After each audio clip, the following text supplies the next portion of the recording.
Good morning. Today, today I will discuss on the topic periodontal regeneration and reconstructive surgery.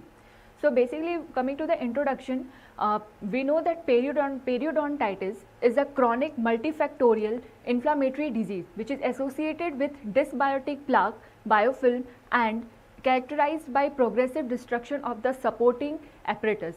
So we know that periodontitis is a silent disease. If untreated, it will lead to loss of teeth. So first we will classify the periodontal osseous defect. So it is divided into three: suprabony, which you can see in the radiograph. In suprabony you can see there is horizontal defect, and then second is infrabony defect. Infrabony defect, this you can see the IOPA this, and then it is intraradicular defect, which is furcation. In furcation you have heard the furcation involvement. There is intraradicular defect. So coming to the so this was the middle one. Infrabony defect is again divided into three parts: one wall defect, two wall defect, and three wall defect. In one wall defect, they limited by one osseous wall and the tooth surface. So the prognosis of the one wall defect is good, and two wall defect, it is limited by two osseous wall and the tooth surface. Here also the prognosis is good, but the three wall defect is limited by three osseous wall. Here the prognosis is poor. Now coming to the terminology, before studying about the regeneration, we should be familiar with these terminologies to understand it further.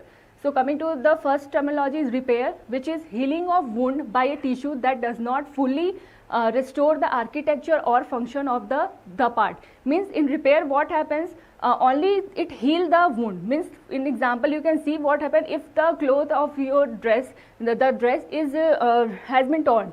So what you'll go to the tailor and they will just repair it. But what you have brought earlier and now after tailor has repaired it, there is difference.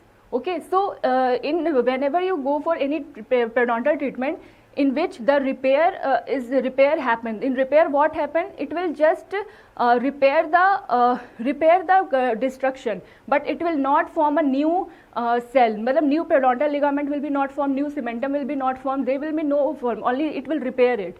So second terminology is regeneration. Regeneration is production or reconstruction of the lost or injured tooth. So earlier we heard that in the repair it will just repair it, but it will not form a new cell or new bone. But in regeneration what happened, it just formed the new periodontal ligament, new alveolar bone, new cementum. So periodontal regeneration is defined as restoration of the lost periodontium or supporting tissue that includes formation of new periodontal ligament, new alveolar bone, and new cementum. Now coming to new attachment, in new attachment what happened, it form a new cementum, and in reattachment it is reattachment of the gingiva which was mechanically removed or mechanically removed. So what we want from the periodontal surgery, what we want that after any treatment of the periodontal surgery, what patient expect and what the clinician expect is that they want the original restoration of the gingival architecture. Means that they want that it should be healthy scalloped gingival margin which was lost, and they want it to restore it original which was earlier lost. Second, the restoration of the periodontal ligament fiber which was lost. So they want that periodontal ligament should be also formed new. Restoration of the alveolar bone, the defect whatever alveolar bone has been there, they want that it should be restored again. So these three things, four things we want, and the patient also expect and the clinician also expect this. But what outcome we get? We get the either regeneration after periodontal surgery, what patient and clinician get, either regeneration, either long gingval epithelium, pocket treatment, or pocket reoccurration. Pocket can reoccur. So coming to the historical background, what Melcher has hypothesized that the type of cell which repopulate the root surface after periodontal surgery determine the type of healing which will form. Means he's just given the concept. He just not done any experimental study. He just given the concept that the cell which will first form will determine the type of healing. Okay, so if epithelial cell first migrate after surgery, then there will be long junctional epithelium. If gingival cell will form first, then there will be root resorption. If bone cell will first form, then there will be bone filled with long junctional epithelium. And if PDL, periodontal ligament cell, if first repopulate there, then there will be formation of cementum, formation of periodontal ligament, and there will be formation of new attachment, new bone. So this was the Melcher concept.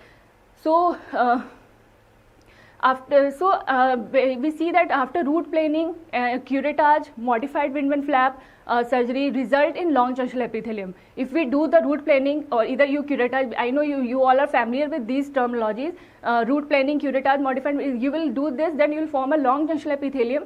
And if you are if you do any regeneration procedure like bone graft, guided tissue regeneration, PRF, these all, then you will achieve a periodontal regeneration. So coming to the GTR, guided tissue regeneration. First of all, what we will achieve after when we will do the periodontal regeneration. We achieve how we can check that periodontal regeneration has been achieved. We can check it by 3 methods: clinical method, radiographical method, and historical method. Clinical method, in which how we can check, we can take the pre and post operative pocket probing depth and clinical attachment. So after surgery, before surgery we have to take the pocket probing depth, and after surgery we have to take. So we can see that there is something we have formed. Other technique is bone sounding in clinical method, and other is surgical re-entry. In surgical re-entry, we have done the surgery, and after that we again open the surgery and we see that how much attachment has been done. And this is, but this can affect the healing. Then again is radiographical method. In radiographical, we can standardize technique by we can check by in radiograph that how much defect has been filled. And the third is histological method. But histological method advantage is that this is the only method in which the nature of the attachment can be determined. Because in clinical and radiography, you can't see that how much periodontal ligament cell has been formed, how much cementum has been formed. You can't evaluate. You can see how much defect has been filled. But histological method, you can see the nature of attachment, how it has been attached. But the disadvantage of this is that it requires the extraction of the treated teeth along with the entire periodontium.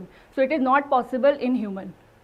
Now coming to how we will select the case for periodontal regeneration surgical procedure, we'll see that if does the patient have any systemic or genetic condition that would compromise their healing potential. If they have diabetes or any other genetic condition, then then they have to first control or eliminate that condition. And if they have no any this of diabetes or any genetic condition or any other disease, systemic disease, if they have no, then we will go and see that does patient smoke more than 10 cigarettes per day or not. If they don't smoke, then we can go for the guided tissue regeneration therapy.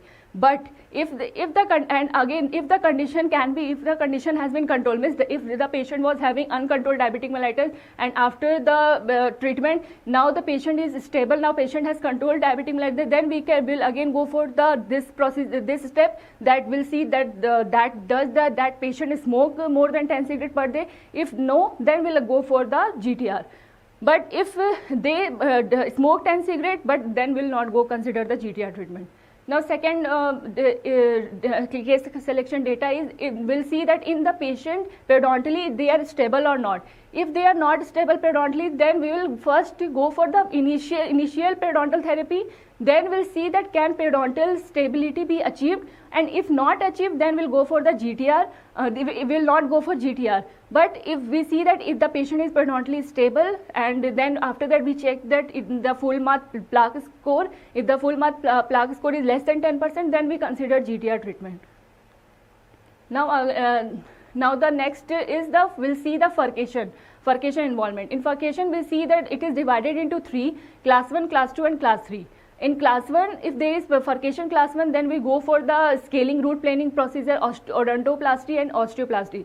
But if there is class 3, we'll go for the tunneling root resection or extraction. But in class 2, we again classify into 4. We see the interproximal bone, vertical defect depth, horizontal defect depth, and intra-root separation. After that, we see all these measurements. So if the intraproximal bone is coronal to the furcation, if the vertical depth defect is less than 4 mm, if horizontal defect is less than 5 mm and intra-root separation is less than 5 mm, then we go for the GTR. Again we see the infrabony defect. Again we go for the infrabony defect. In this it is divided into 2, defect angle and defect depth. And then we see how number of bony walls. If there is 1 wall defect, then we go for GTR. There is 2 wall defect, we then go for GTR. But if there is 3 wall defect, then we don't go for GTR. Thank you.